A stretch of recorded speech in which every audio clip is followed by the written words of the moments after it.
மக்களே, மிட்டா மிராசுன்னு நம்ம பல படங்கள்ல பல பாடல்கள்ல இந்த வேர்டை அடிக்கடி கேட்படுறோம். ஆனா இதை பத்தி என்ன, இது எங்க இருந்து இந்த வேர்டு வந்தது அப்படின்றது தெரிஞ்சுக்கிறதுக்கு நிறைய பேருக்கு குழப்பங்கள் இருக்கும். ஆனா இதை நான் இன்னைக்கு படிச்சு தெரிஞ்சுக்கிட்டேன், அது உங்ககிட்ட ஷேர் பண்ணணும்னு நினைக்கிறேன். இந்த மிட்டா மிராசுன்றது என்ன அப்படின்னா, ஒரு மரபுரிமையில ஒருவருக்கு அல்லது ஒரு குடும்பத்துக்கு நம்ம கொடுக்கப்பட்ட பூர்வீக உரிமையோ இல்ல ஒரு நில உரிமையோ இல்ல ஒரு மரபுரிமையோ குறிப்பிடுறதுக்கு தான் இந்த மிட்டா மிராசுன்ற வேர்டு யூஸ் பண்றாங்க. ஸோ இந்த மிட்டா அப்படின்ற வேர்டு என்ன அப்படின்னா, ஒதுக்கப்பட்ட, நியமிக்கப்பட்ட, சிறக்க அல்லது சிறப்பாக அப்படின்னு வச்சுக்கோங்களேன். மிராசுன்றது நான் முன்னாடி சொன்ன மாதிரி பூர்வீக உரிமை, மரபுரிமை அந்த மாதிரி. ஸோ இவற்றை சேர்த்து சொன்னும் போது அது என்ன மாதிரி ஆகுது அப்படின்னா, ஒரு பொறுப்பையோ இல்லை ஒரு நிலத்தையோ இவங்க தான் ஆட்சி செய்யணும் எங்களுக்கு அப்புறம் அப்படின்ற மாதிரியான ஒரு உரிமையை கொடுக்கறதுக்கான வேர்டு தான் இந்த மிட்டா மிராஸ். ஸோ இது எங்க இருந்து இப்போ உருவாச்சு அப்படின்னா, ரொம்ப இல்லை, நம்ம பிரிட்டிஷ் காலத்துல நிலங்களோட அளவையோ இல்ல ஒரு சமூக அமைப்புகளையோ குறிக்கிறதுக்காக இந்த மிட்டா மிராஸ்ன்றத யூஸ் பண்ணிருக்காங்க. முக்கியமா ஒரு 3 இடத்துல இதை ரொம்ப அதிகமாவே யூஸ் பண்ணிருக்காங்கன்னே சொல்லலாம்.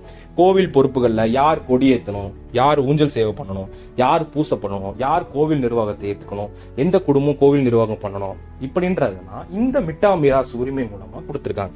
அடுத்து நில உரிமை, அதாவது மிராசடர்னு சொல்லுவாங்கல்ல, சில கிராமங்கள்ல மிராசடர்னே ஒரு குடும்பங்கள் இருக்கும். அவங்க தலைமுறை வாலியாவே என்ன பண்ணுவாங்க, நிலம் அதோட உரிமைகளை யாருக்கு கொடுக்கணும், யாருக்கு ஒதுக்கணும், எல்லா உரிமையும் அவங்களுக்கு கொடுத்துருப்பாங்க. அதே மாதிரி சமூக பொறுப்புகள், அதே மாதிரி இந்த கோயிலுக்கு இவங்க தான் தலையாரி, இவங்க தான் இதுக்கெல்லாம் பொறுப்பு, இந்த பொறுப்புகள்லாம் இவங்க தான் திட்டமா வகுத்து அவங்க தான் மக்களுக்கு செய்வாங்க அப்படின்ற உரிமையும் இது மூலமா தான் நடக்குது.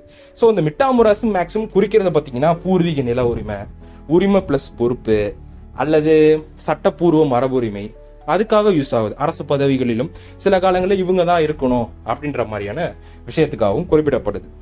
சுருக்கமா சொல்ல போனா மிட்டா மிராஸ்ன்றது ஒரு மரபுரிமையிலே ஒரு ஸ்பெஷல் அத்தாரிட்டி மாதிரி. இந்த கோயில்ல இவங்க தான் பூஜை பண்ணணும், இந்த கோயில்ல இவங்க தான் அர்ச்சகம் பண்ணணும், இந்த கோயில்ல இவங்க தான்